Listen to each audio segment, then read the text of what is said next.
See anybody else? Welcome back, everybody. And look, welcome to our panel already on the screen. Fantastic. Great to see you all. Welcome to the next generation discussion within the Swiss Coffee Trade Association conference this year in the topic of Together Toward Tomorrow and the Decisive Decade. And I was thinking about that. I was thinking, to whom does that decade belong more than anyone is, of course, the next generation. So it's a real pleasure to have the opportunity to connect with all of you today. Before we jump into our discussion, I just wanted to pick up, and I've always wanted to do this, if I'm honest. I wanted to do a kind of product placement commercial. So here you go. This is me doing a product placement commercial, just to pick up on the introduction that was made yesterday by Nicola Tamari in his introductory comments. I'll leave that there for a little while, but I won't let it stay in the way.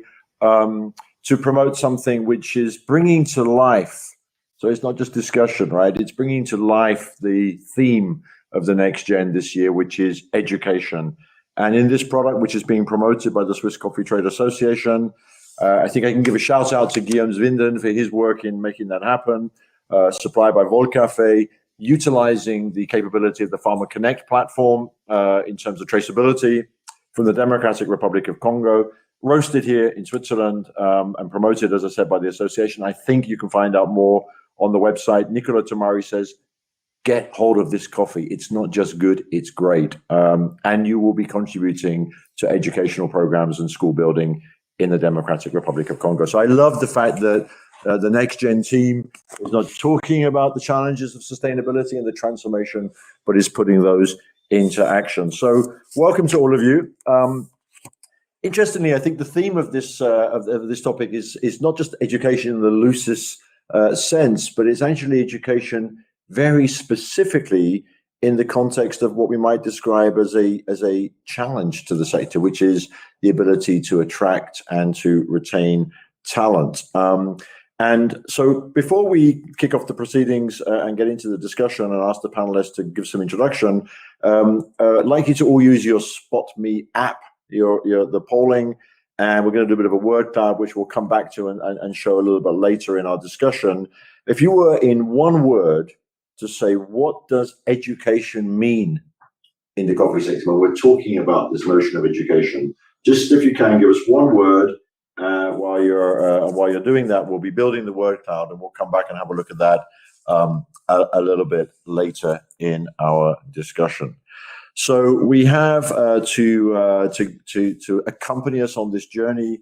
We have a panel made up of Next Gen representatives, if you want, from across the value chain, really. So we're very happy to have Vivian and Juan, Pablo and Julia and Daria with us. Although I'm not sure everyone. I think some people may have dropped off. So we'll see how we improve the connectivity, and we'll be flexible around how we do that in terms of waiting for people to join.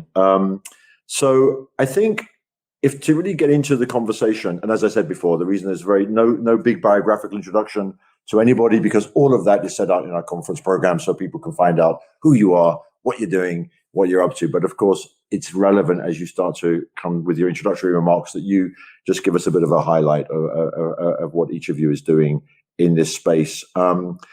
And I think, when we were talking about this in preparation for today's event, I think all of us agreed that education is a big word, right? It can mean many things to many people. And I think what we really wanted to get into first, if I may, is really just to sort of start to give each of you the opportunity just to talk about, first of all, a little bit what you're doing in your own role and what you're thinking about when you hear about this challenge of education and retaining talent. So normally I don't see Daria on my screen, so I'm not sure if we can start with her. So if it's okay, we would start with you, Julia. If you could just introduce yourself a little bit and tell us a bit about what education means to you in terms of the concept of retaining talent, and a little bit introduce yourself and the company you work for, please.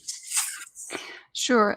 Thanks for having me. So I own a family business that focuses on the supply of agricultural machineries. We just launched our roasting service, and I'm also a coffee consultant that focuses on sustainability, strategy, business development. So I've been based in East Africa for the last 10 years, and I used to manage and still manage coffee sustainability programs across East Africa with public and private sectors. So I've worked with organizations such as the EU, GIZ, IDH, ITC, USAID, and private companies such as Illycaffè, JDE, Nestle, Olam, Starbucks, Sucafina. So I'm kind of all in the entire supply chain represented. And when I want to talk about challenges, I mean, I'm based at origin, but I don't really want to focus on farm level challenges today, because I feel like everyone talks about it and it's easy to point a finger at what doesn't work at origin. What I want to focus on today is the issues that we face on the top of the supply chain, because that's a critical point when it comes to projects being designed and agreed upon, because education and also sustainability are top to bottom approaches. So whatever goes wrong on the top negatively impacts the other end of the supply chain. And from what I've seen, from what I've experienced, a lot of money is not used in the right way. Sorry to say so. So what usually happens is that we come to our origin with our own personal agenda. We think we have the right vision, which is not a bad situation overall. But I feel like we don't listen to people. We are not willing to show flexibility, and we don't really understand the importance of relationships. So hence we design projects which content might sound fancy, but it doesn't, and attract donors, obviously, but it doesn't really reflect the reality on the ground. And then people like me are faced with this problem, and we need to sort out those issues. And what actually is needed at farm level does not really sound sexy enough to get the proper attention.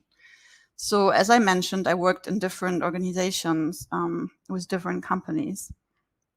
And I want to focus a bit on challenges when it comes to public-private partnerships, because I've seen that this is kind of, it comes up in every panel.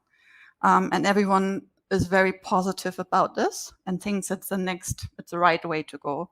I don't disagree, but I think that there are still a lot of challenges that people are not aware of. So I'm going to give you like 3 examples which lead back to education as well. So the overall, or the biggest problem is that the public sector is not capable of adjusting to real-time needs of the private sector. There are so many non-context related procurement procedures and policies in place that make it impossible, especially in the coffee industry, which is like a seasonal thing. Time is important. So a lot of time we lose an entire year to do something, to implement something, because of all these restrictions in place. Another example is the lack of long-term commitment, and that I've seen in both public and private sector. So for example, a green coffee buyer signs a contract for a 1-year supply of coffee. Then on the social side, they don't want to commit to more than 1 year of doing some social initiatives. So how can you expect us to deliver something on education, increase of productivity, increase of income, when you only give us 1 year? Because it takes a lot longer than that to change farmers' mindsets. And the last example that I want to give, which relates a bit more back to education, is that a lot of funding also comes with restrictions. So for example, you're only allowed to spend 10% of your project costs, to allocate 10% of your project cost to staff. So while I understand that in a lot of situations it makes sense, I think especially when it comes to coffee and when it comes to coffee farmer trainings, I think that part that should be allocated to staff is often underspent, because programs are built around providing education to farmers. Let it be good agriculture practice, access to finance, gender equality, youth involvement, business management, farming as a family. These are all trainings, and these trainings are provided by people, and these people mean salaries. So, again, it's a bit of a conflict. And another example when it comes to budget restrictions is some donors don't allow end of year bonus payments. It's not eligible as a project expense. So how we can motivate our staff, how we can promote stuff, how we can give them further education, which is so much needed, to then again put that education forward to farmers, if we have these barriers in place. And I feel like no one really talks about that. So my point being, without committed and motivated and educated employees, like role models, how can we approach farmers in the right way, especially when it comes to education? So yeah, really great point. Intro. Yeah, thank you very much. Yeah, actually, the good news is we are talking about it. So here's the chance to talk about it, and let's get into some thinking around how we might be able to come up with some practical solutions to that. But as I just wanted to get some introductory remarks from each of you, and I'm going to come to you afterwards, Daria. We'll change the order a little bit because I understood you had some connection problems. Welcome to the panel. Great to have you with us. But before I come to you, let me talk to ask Vivian. Could you just pick up on some of those themes that you heard from Julia and just and introduce yourself and your organization, what the work you're doing, and whether what you've just heard from Julia resonates or anything you'd like to add or build to that in the context of education and the retention of talent in the industry. Sure. Thanks very much for having me. My name is Vivian Hoffmann, and I'm an economist and senior research fellow at the International Food Policy Research Institute, IFPRI for short. So IFPRI's mission is to provide research-based solutions that sustainably reduce poverty and hunger and end malnutrition. As part of that mission, we look at interventions and try to evaluate them rigorously that aim to increase agricultural productivity and rural incomes. So when Julia mentioned the need to look at how the spending is, what the spending is actually achieving, we're doing things for farmers, but are we doing the right things? Are we doing things that are impactful? These are the questions that we look at IFPRI and that we've been looking at in the coffee sector through randomized control trials evaluating coffee training interventions. So I'm leading one of these in Uganda, kind of looking at both the effective in-person training delivered by HRNS and TechnoServe, and also of mobile phone-based training and reminder and phone call-in center service by Precision Development. And so I think it's absolutely true. Training is critical at origin, and there's huge potential to increase the yields that farmers could get for their coffee. Training is not the only thing that we need. Clearly, there are many other factors that constrain farmers' ability to get good income out of coffee, and some of those have to do with better direct access to markets, to higher quality markets, and getting a premium for the quality. And access to good inputs and things like that as well. But training is definitely critical. And when Julia mentioned the need to pay staff and to ensure that the people on the ground are actually resourced and motivated properly, I've certainly seen the same in my experience. If you try to rely on volunteer labor to implement your interventions, it's just not realistic. You want professionals to be doing the trainings of farmers. You have to treat them like professionals and pay them accordingly. So I think it's important that we respect everybody in our programming, including those who are going out to the villages, and really try to professionalize that job. Because there's huge capacity, at that level, and people can be very effective. I've seen incredible trainers, but they're much better when you select them through a process that, you promise them a decent salary, and then you kind of, you increase the respect that you give them, that the farmers also give them, and the attention that farmers pay to these programs, because they're just higher quality that way. Yeah. No, that's a great point. I mean, I think that so from those first two introductory kind of framing of education, we are getting away from the kind of classic thought of this is about farmer training, and although we know that that's important for all the reasons that you just set out, Vivian, but it's also, in a sense, who is conveying, or who is sort of doing that training that they are also sufficiently trained, equipped, empowered in order to be able to deliver it effectively. I think it's a really interesting point, and we'll come back to it in a moment. I want to make sure that everyone, we have about 300 of you out there listening to this panel, which is fantastic. Thanks for tuning in. But not all of you have yet chosen your one word that is for you. What is education? I do want you to do that, please, and then we'll show it in a while, just to kind of get a bit of a sense. So whilst you're listening to the panel discussion, just take a moment to get onto the app and add that word. We're going to come to another poll. That's a qualitative icebreaker. We're going to come on to another more quantitative poll a bit later in our discussion. So thanks for doing that for us. I'll come next, if I may, Juan Pablo, to you. If you just introduce yourself as well, please, and talk a little bit about, as I say, unpack this word education and what you see as the specific needs and what the barriers have been, and sort of what you've learned in your experience and in your role.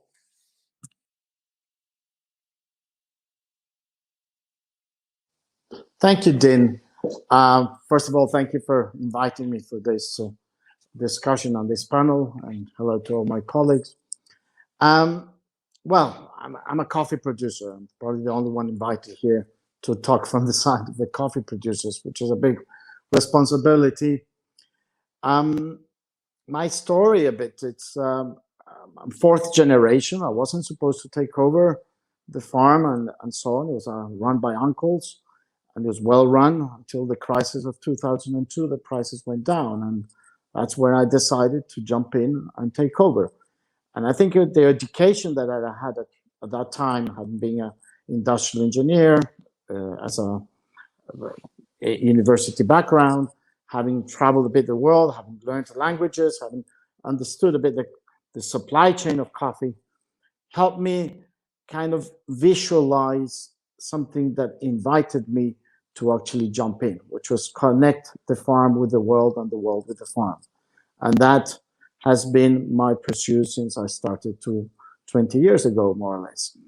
And for my surprise, over the years, I've seen that kind of materialize, not only in my opportunity and my personal development, but also seeing many other farmers jump in because of that, and has now become more or less direct trade for what you basically need: new skills and new abilities and new things to be able to connect well and actually give value to the market and go back to the farms and do what you have to do in order for the whole scenario make sense. So for me, education has been a key driver to be able to conquer what I've managed to visualize. And as I said, it has become a trend, which I'm seeing more and more happening, with more farmers going in and new generations going in, helping their parents or changing the model of what they're doing just by selling parchment coffee as such at farm gate, to more connecting to the market through the supply chain. And that has been for us a fundamental change that education has helped us kind of conquer, as I said. Yeah, and I think there's two things there that sort of jump out at me, Juan Pablo. One is, if I may say, your own personal educational journey as a farm owner, which has kind of re-encouraged you to sort of stay in the sector and come at it maybe with a different perspective. But also, presumably, in this direct trade model, this kind of connecting farmers with consumers and vice versa, there's also a need for consumer education of some kind too. Is that right? Oh, yes, for sure.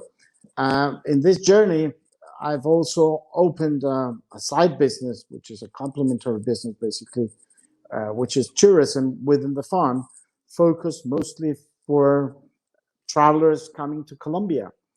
I visualized that almost 12 years ago and put myself to connect to those travelers.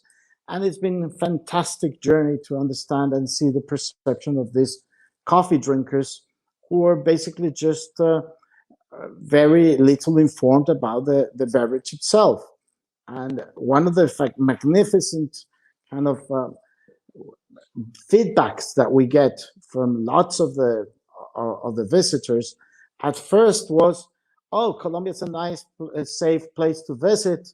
Wonderful. But then in terms of coffee, the wording that we got more and more as feedback, it's wow, how amazing and how much energy goes into coffee, and how much they would enjoy their morning coffee even more after having visited the farm. And it's been a recurrent feedback that basically tells us there's a lot of improvement there in communications, and a fantastic journey to connect the end consumers with the farm and with the task and the challenges the farmers have.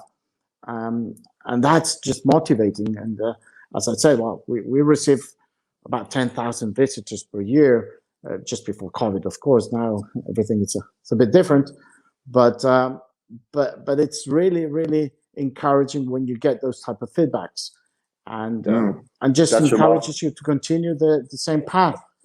Yeah, we're just a drop in the ocean, basically, of what can be done.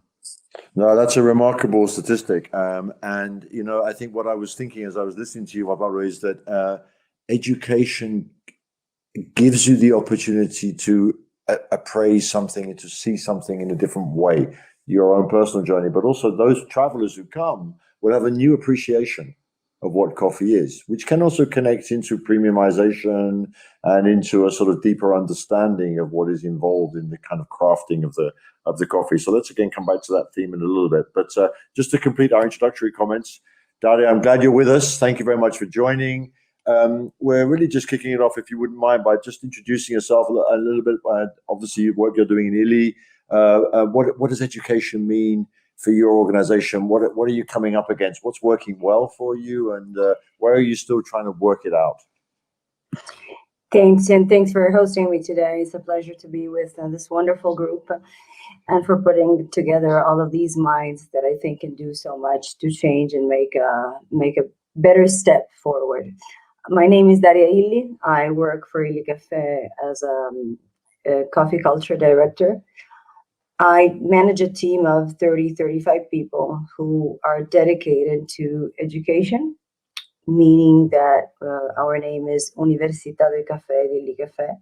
We started 20 years ago, and this was a mission from my grandfather. We started in Brazil because we're so crazy that we only want to crop and choose the quality once a year when there is the moment for crop, and we only preserve coffee once a year. So there are many, many different kinds of quality controls. Now, I think you all know maybe about the product and how crazy we are, because we also have a creative director and artistic director. So from the plant to the cup, I think the obsession is with consistency and perfection. But all of this started with having a direct relationship like Juan Pablo, because he speaks about next generation. Now, I am having a very hard time with my agronomists who speak not only the language. Now, we all know that we grow coffee in subtropical areas. We have a big network of growers, but the problem really is about accessibility to education, because Pablo is obviously an expert, and he's talking about next generation. The issue I am now having with the Fondazione Ernesto Illy on education is, what do I do when someone cannot write, but they need to use their thumb to sign a report? Education for us in the countries is working directly with growers. Now, with the Università del Caffè, we just had 20 years of experience last year. We had a celebration. We train people in the agribusiness. We teach them agri practices, but not only with the languages. It's about the way you use all of the rainbow that is in how to express yourself. I may be able to speak Spanish or Portuguese, but I cannot be in contact with you if I don't speak your cultural language. So it's all about having the right steps into really getting in contact with you, respecting where I am stepping into. But the thing that is really we're trying to be concentrated is how do we separate the wonderful and cultured people in the growers, within the growers, to make the difference between who understood biodiversity and who is still signing with the thumb and is basically understanding that it's not good for us to burn plastic. How do we close this gap? We have trained over 300,000 people in these 20 years, and it's coffee lovers, it's business to business, so baristas, transformation, espresso recipes, coffee growers, and our employees. The big thing now is how to accelerate and scale it, because we do want more generations in the coffee business to pick up the message that Juan Pablo just said. And as Julia and Vivian mentioned, we do have economic problems, and we need to be very careful, because sometimes the credit is given for training, but then it's wasted or people leave. I haven't visited so many coffee growing country because I took many different roles in Illycaffè since when I'm there, 15 years more or less. But this is the one where I am sure there is so much to do from now on. I have a magnet on my fridge. It says, to teach is to touch a life forever. In this case, it's many, many lives. That's a lovely theme for our discussion. Thank you so much, Daria, for sharing that with us. And I like this idea of sort of expanding our notion of education also into this sort of cultural dimension. Is even if I may have acquired certain skills, there may be cultural gaps or cultural things that need to be bridged and understood, and requires a different level of empathy, which is cultural. So again, let's come back to that. Let's have a look, if we may, just at the word card and see what people are coming up with in terms of the audience that's listening.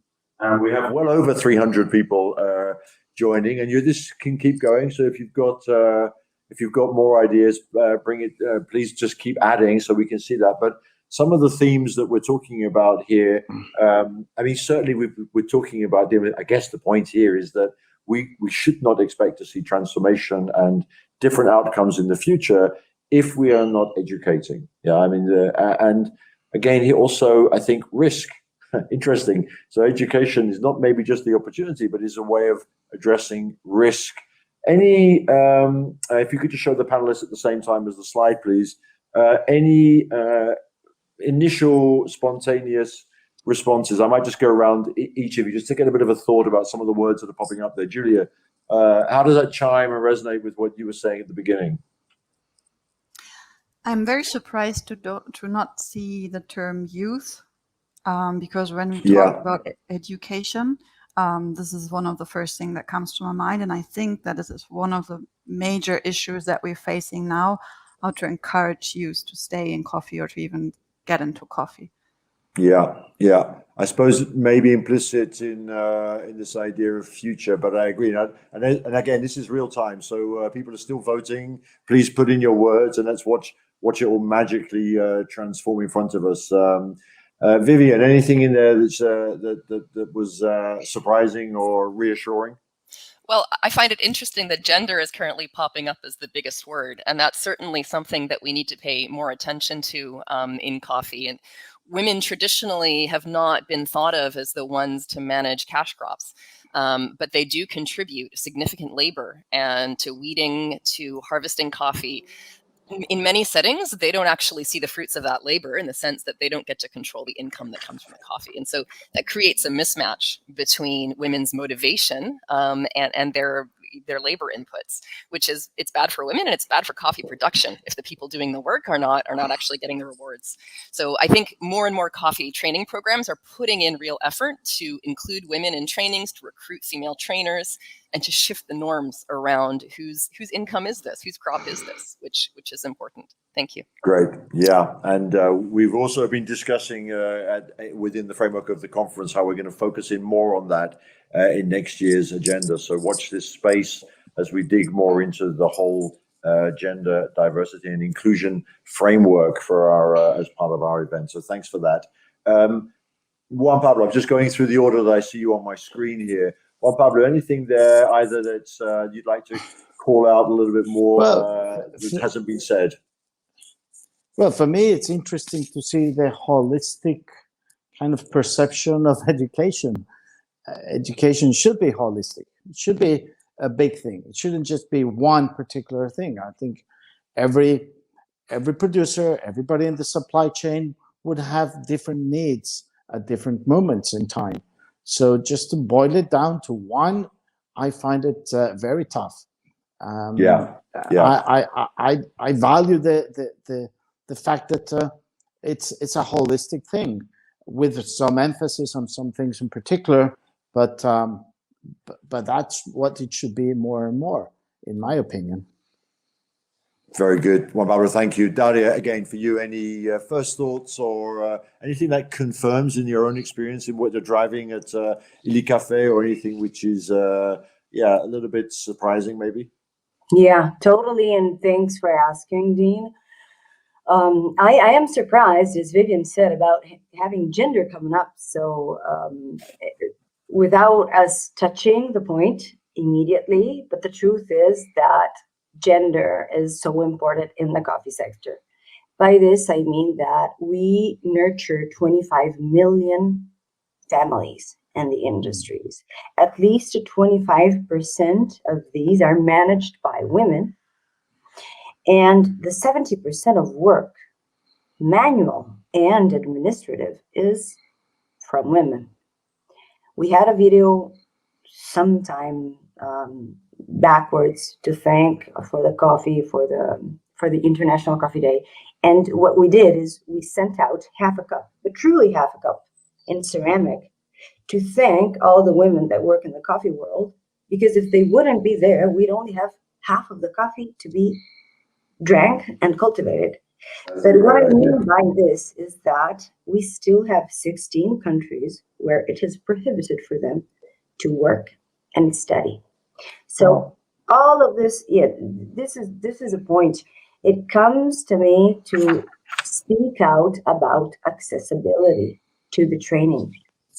And it's still about the closure of the gender gap. This is a social and public responsibility to have smart people, professionals, as Julia said, working on how to get the change going on. Because from the plant to the cup. But it is amazing how important gender is in this kind of agriculture, and how much we can do also going toward the climate change kind of result if we can only scale through technology and that right language, which I talked about, to do the right things in education, to do the first baby steps.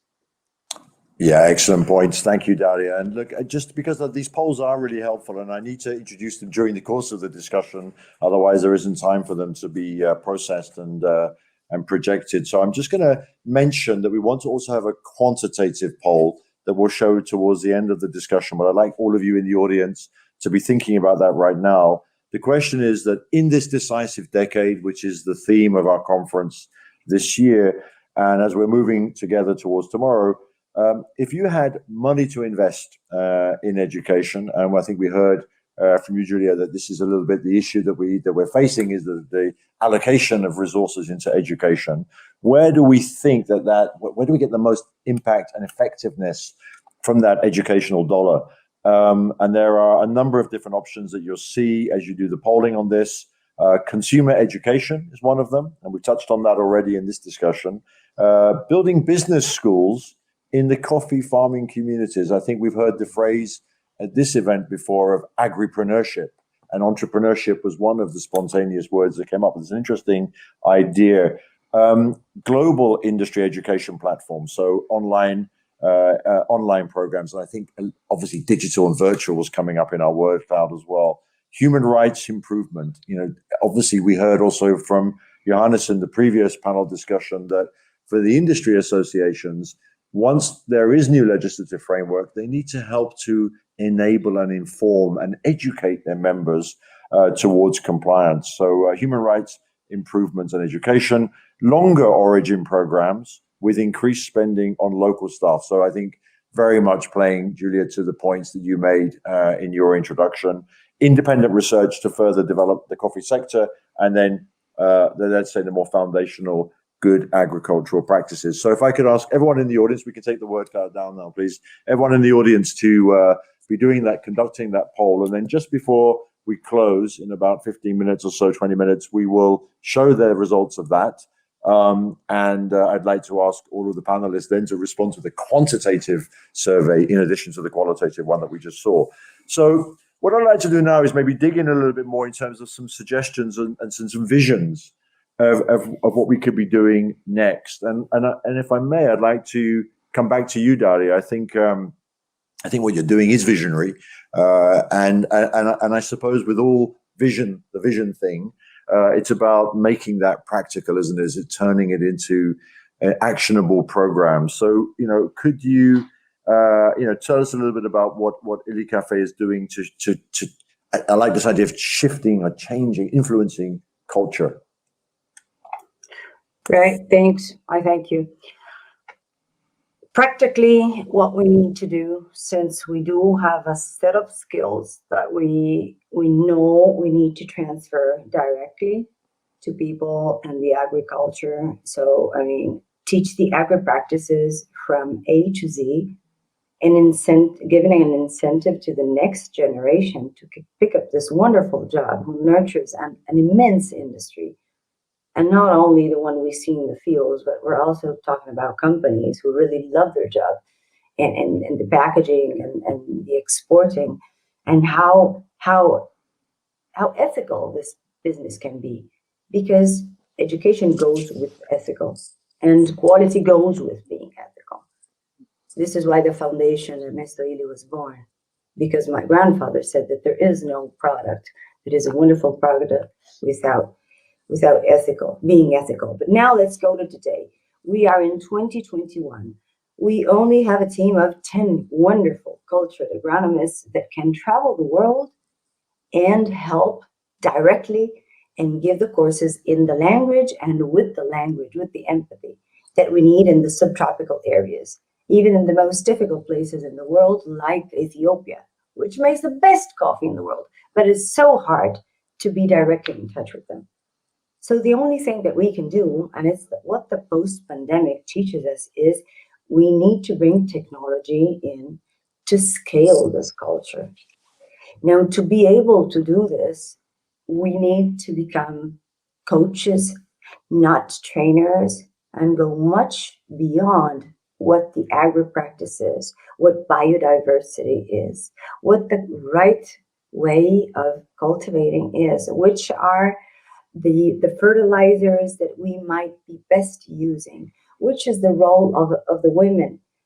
How is she relevant in that country? There are so many topics, but if we could only scale and go bigger on this message with 1,000 iPads that are made and prepared with the right language that can be understood also by someone that signs with a thumb. And I've been in Guatemala with our agronomists, and I discovered a world. I feel so ignorant compared to what I still have to learn from these people. But what I know is that we can make a difference.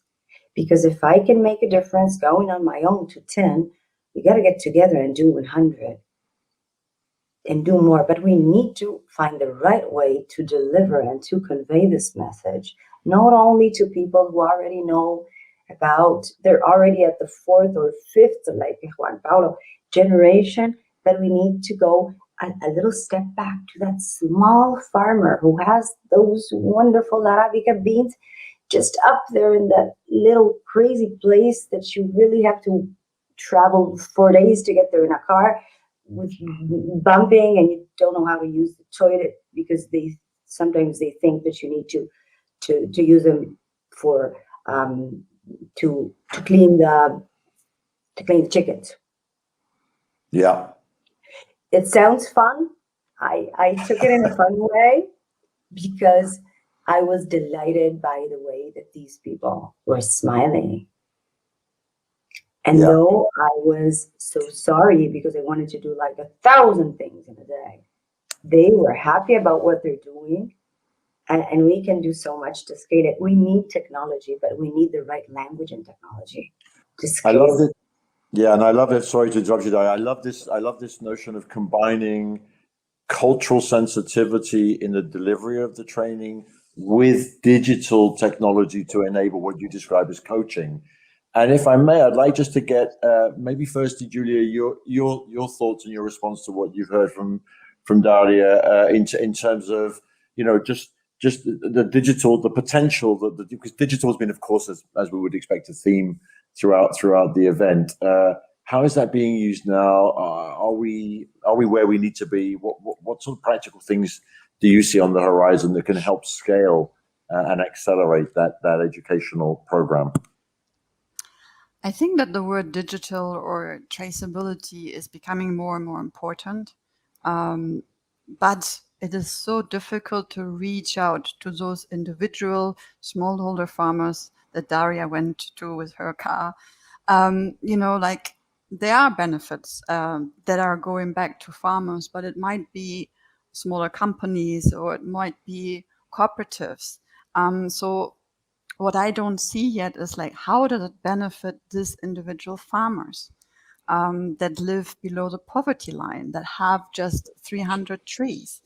I feel like there's so many solutions out there and there's so many good intentions, but we haven't really fixed the problem of how we reach out to these hundreds of thousands of smallholder farmers.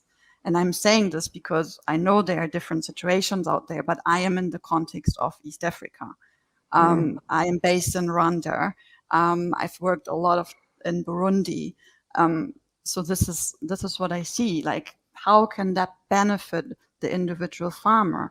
And should we ask ourselves the question: Are we coming from a very complicated perspective? Should we just keep it more simple for these kind of farmers? I'm not talking about generally that it's not a good thing. I'm just now particularly talking about those smallholder farmers. Yeah, no, I get that, and I think I'd like to let's keep this conversation going along this theme because I think it is an important one.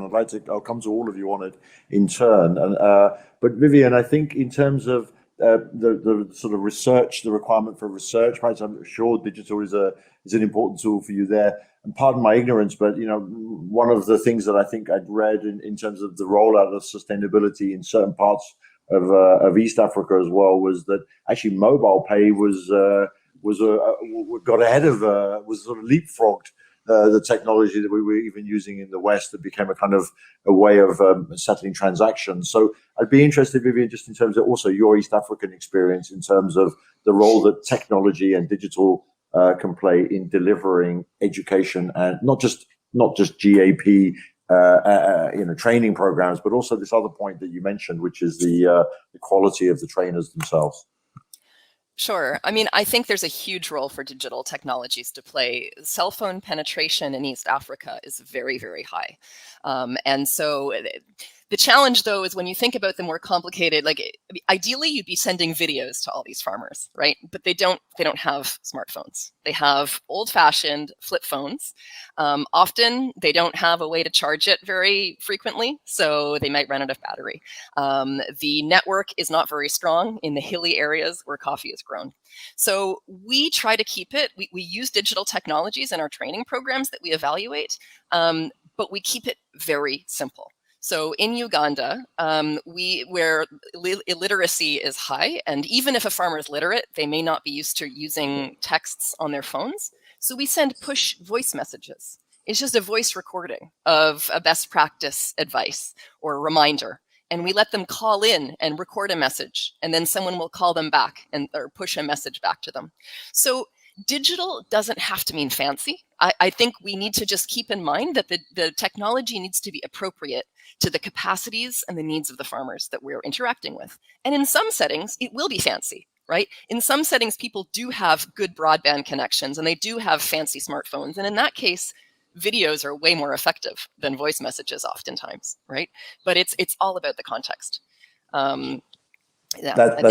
Really good practical thoughts there, Vivian. And while we're with you, just I'd like to talk a little bit more, if you could, about this, the way that technology can help, or research, how you're, just in terms of data collection. We've heard a lot about being able to be accountable and kind of measurable in a real time way. And just in terms of the work that you're doing, particularly on the educational side, what could you share with us on that? Yeah, so I think, there's also a lot of opportunities for technology to make both the program implementers accountable and also the funders accountable to themselves. So you can use digital technology to make sure training has been delivered. You can use a GPS locator on the tablet to show where the trainer has been. They can take photographs to show who came to the training, just to show the numbers of farmers reached. But I think even more importantly, it's important for those in the coffee sector, when you're trying to have impact, don't stop at the farmers reached. Like, let's look at the actual impact that we have on those farmers, right? And so that's where rigorous evaluations can come in. We can actually track, what impact did this training have on farmers' practices? What impact did it have on their incomes, which is eventually what we want to impact? And their attitudes in the next generation. Are they interested in coffee? Can they afford to take on coffee? Or is it too low income for them to bother with? So I think there's a ton of opportunities for technology to just allow us to track both the implementation and also the outcomes. And we use digital data collection all the time in our work, so we get real-time results immediately from very remote locations. Yeah, no, that's helpful. And I want to move it on because we're a little bit short of time. But I think, Daria, I think there's an example that you've shared at cooperative level. Maybe when we've been talking about education and training at individual farm level, maybe you could just build on that a little bit for me, please. Yeah, Julia really, she underlined something very, very important. I mean, it will never be enough anymore to work with one producer, even though we'd love to do this. This is part of the technology. We rely a lot on cooperatives that we test, assess, like we try to make sure that they walk their talk. We get continuous reports on human rights being respected. So that's a very good point, because I've been talking about a few examples, but the big picture is we got to go through who's consistently in the country.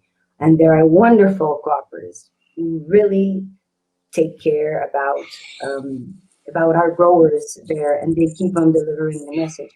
Then, as Vivian said, I totally agree with the fact that we need to make it simple. But there are two facets to this. We're not only teaching them best practices in agriculture, but we're teaching them how to make the basic moves with an iPad or with a smartphone. This is where we need to get funds coming on, and people that know how to build the platforms that are really simple for them, so that we can coach them into technology. Otherwise, they're going to continue staying back. So we need to have them, to gift them with not only the agri practice and the reporting, which is okay for me to have it with a thumb, but let's make their next generations get passionate about this and do more. And let's give them the simplest way, but let's coach them into technology, because it's going to be part of this. They're so far away. And then there's another one thing that I wanted to tell you. We have, other than Universidad del Café, which is the basic training, we have a master. It's the only master in science and economy of coffee. We celebrated 10 years last year. We have 25 students coming in every year. They come from 200 different countries as of today. So they come from the cultivating countries. We give them like full rounded education on how to scale and what to do and how to make things better for their agri practices, but also for the gender gap.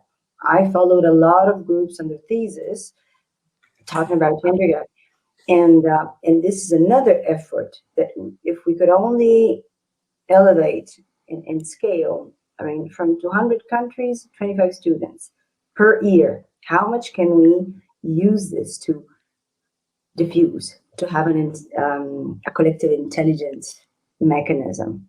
through the right technology and through a group which is, of course, made of cooperatives with whom we are consistently in touch. Yeah, no, I think these are exactly the right kind of thing. This is the thinking we need to bring now in terms of scaling. And I think it sort of leads me back to you, Juan Pablo, if I may. Two points. One is we heard from David Griswold yesterday, relationship farming. You were talking about this direct relationship between consumers and farmers. Quick comment just to kind of wrap up the digital discussion. But then there's an interesting comment that's come in from the audience, and thank you for that, which is about respecting local knowledge. And this mustn't be a kind of a superimposition of, I don't know, let's call it Western or sort of consuming country knowledge.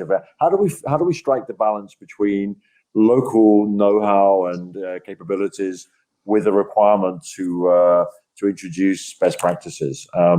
So first, quickly on digital and the connectivity, direct trade, and then if you wouldn't mind, as you're representing a producing country, that issue of balance between local and let's say non-local, for want of a better word.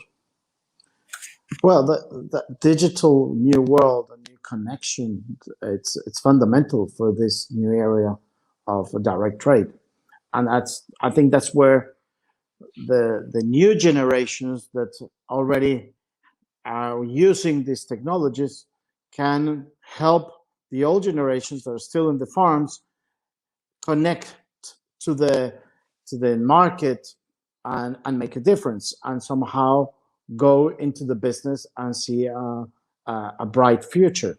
So that connectivity, for me, and the skills of that connectivity and using it well, will help new generations go into the business without clashing with the old generations, basically.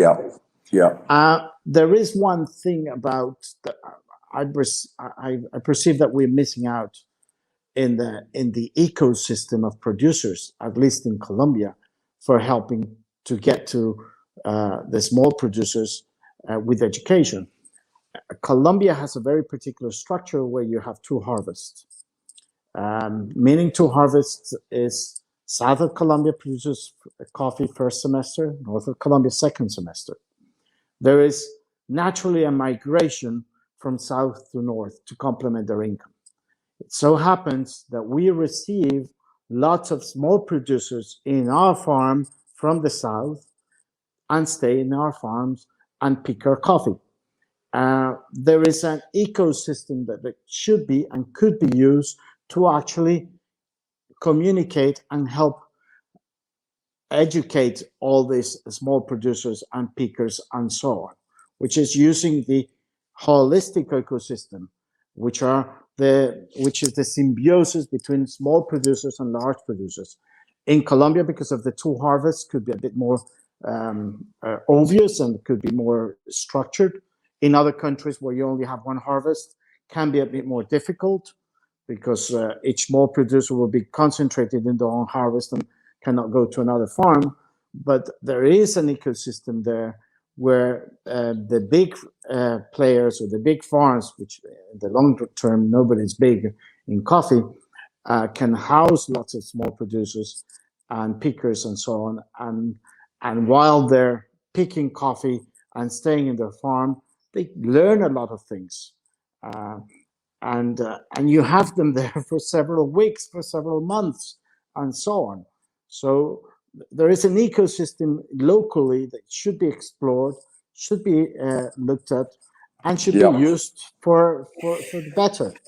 Yeah, no, I love the practicality of that thought and that suggestion, Juan Pablo. Thank you for sharing that, and it plays a little bit into that the local specificity of farm size and migratory workers, etc. So thanks for sharing that. We're getting close to the end of this panel, and I do want to, if I may, let's call up the results of the quantitative poll to see what everyone out there thinks will be, from an educational perspective, the key drivers. If you have to invest, if you had to put your money into education, where would you invest? Just take a moment, everyone, to read that. Very interesting polling results, and I'm going to ask each in our closing 4 or 5 minutes. I would like each of us to on the panel just to comment on what stands out for them in terms of the kinds of things where education, where our audience is saying this is where they would invest if they had to invest. So if you could please show us the panelists, and I will not in any particular order, but maybe start with you, Daria, just to kind of a comment on that and a wrap-up remark after our conversation, please. It's lovely to see this, and thank you. This has been so well organized. So thank you, Dean, for how you moderated us, and thanks to all the team for giving us the chance to have a voice and to get a voice from who's listening. You know what I think, seeing the two major, the top three global industry education platform, longer origin programs with increased spending on local stuff. Let's be careful about this for the reasons that we were explaining a little bit before. Local is fine, but we need to make an education before and to motivate them to stay, because what happens is that we have so many roasters who want to tell their story about how good they are and how many money they give to the farmers to get educated, and then what they do, they basically go take them and go drink them or do something else. Hello, I'm back. My clarity. So let's make an education prior to this. This is why we need cooperatives. This is why we need people standing in the space to make them understand that the way to use money might not be the one they think. So that's why we need cooperatives and selection. Final, human rights improvement education. What I can say is that the first thing we're seeing that is important to who's listening to us is before building anything, we got to create the base and the fundament. And the fundament is to go over prejudice, go over what our traditional way of education meaning is, go look straight into human rights, and be very clear on what opportunities are. Very good. Thank you, Daria. And then just to make sure we hit the hour, well, Pablo, I see you've been a little bit flashing in and out. I hope your connectivity is stable enough to give us your response to the poll and any concluding remarks for you about education and retention of talent in the coffee sector. Well, I firmly believe in educating the new generations in the new possibilities that they could offer the industry, new generations at origin, building that gap and understanding how the coffee industry works, so they can understand what their role can be, so that new generations can actually contribute to the future of the market. I think consumer education is also very important. As I've seen it over the years with the visitors coming over, you manage to perceive the higher perception of value that they end up perceiving from the cup of coffee once they've seen what it takes to actually produce a cup of coffee and all the energy behind it. And they actually end up seeing that they're paying probably, or they could pay much more, and they wouldn't have any problem with that. So I think along the whole supply chain, it's important, but making sure that the new generations understand what their role can be, it's fundamental. Thank you, Juan Pablo. And if I may, I'll come next to you, Julia, for your quick response. I'm encouraged, I guess you would be too, to see that the longer term programs with increased spending seems to be in line with what you were calling us to right at the beginning of your introduction.